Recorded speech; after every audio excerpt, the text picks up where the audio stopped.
It was August 8th, 1918, when the sky over northern France turned to fire. The morning fog had barely lifted from the battered fields outside Amiens, and already the distant thunder of artillery shook the bones of the earth.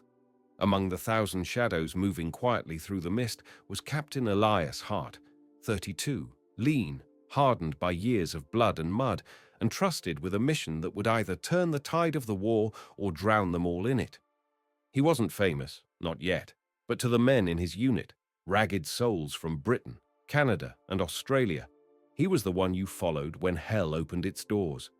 The orders were simple in theory: spearhead the assault using the new machines, tanks, dozens of them, and crush the German line before they even knew the war had changed. But war never respects plans. Hart knew that better than anyone. 2 years earlier, he'd lost half his original company at the Somme. Since then, he hadn't led with words. He led with motion, with grit, with scars. At exactly 4:20 a.m., the silence shattered. Whistles blew. The ground trembled as over 500 tanks, the largest armored assault in history, lurched forward like iron beasts.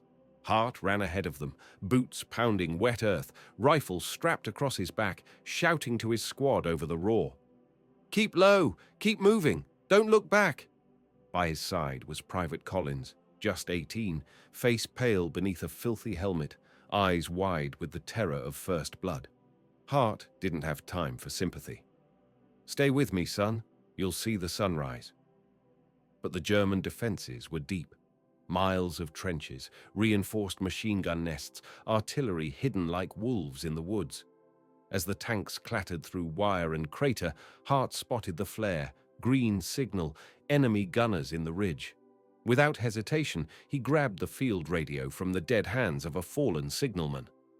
"Bravo, Command, Ridgeline, Sector Delta 3. Fire now, or we're meat." Seconds later, Allied shells screamed overhead, tearing the trees apart. Smoke and dust rained down. A tank exploded nearby, hurling shrapnel and screams into the fog. Hart didn't flinch. He pushed forward, dragging Collins through a ditch, and leapt into a captured trench where stunned German soldiers dropped their weapons, blinking like ghosts. By noon, they were 6 miles in, a miracle by trench warfare standards. But the deeper they pushed, the worse it became. German reinforcements poured in, desperate, knowing this was the beginning of the end. Hart's unit was cut off twice. Food ran low. The tanks, many breaking down, became burning husks. Yet still, they moved, because Hart moved. In one of the final pushes, Hart's squad hit an abandoned farmhouse used as a German command post.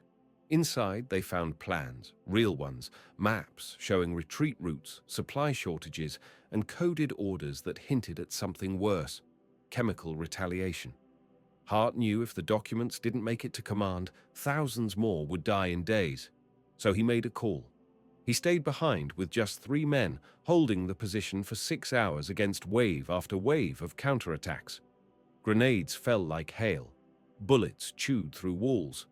At one point, Hart stood in a window with 2 machine guns, his uniform soaked, his eyes burning. He didn't care. He was war now. When reinforcements finally reached them, the floor was littered with brass casings and broken bodies. Hart was alive, barely. A piece of shrapnel had split his shoulder open. His left hand would never fully close again. But the documents were intact, soaked in blood and mud, clutched tight in his fist. Days later, the Battle of Amiens was declared a turning point. Newspapers would call it the beginning of the end for Germany. But in the back rooms of command tents, there were whispers of a man, no rank above captain, who made that end possible.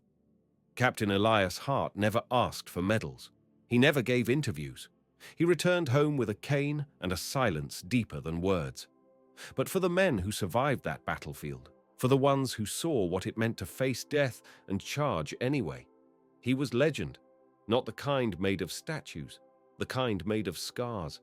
And though history books may forget his name, the fields of Amiens still remember the sound of his footsteps in the morning fog, right before the world exploded.